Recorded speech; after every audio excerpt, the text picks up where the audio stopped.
Анан айтып кой дейт да ошо. Жаңы Кудай экениңди айтып кой. Эски Кудай банкрот, тозок ал дейт. Аны ойлонум.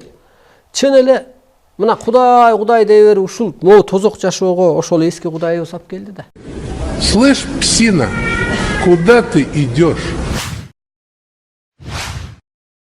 Беседуя с избирателями в вашей Баткене, Кызылкие, Таласе, Нарыне, все говорили: доктор Апас, вы обязаны быть нашим президентом. Вы современный, достойный, искренний. А меня не поддерживает Путин.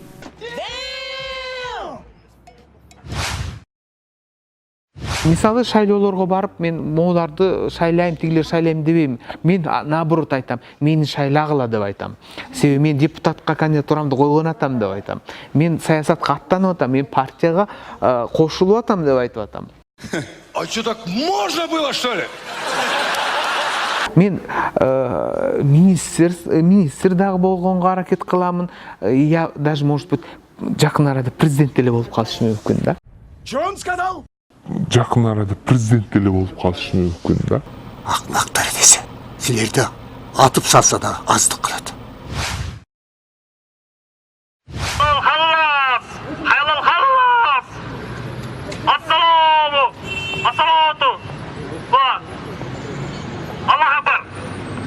Замечательно, поразительно, гениально. Мужчина должен врать только жене.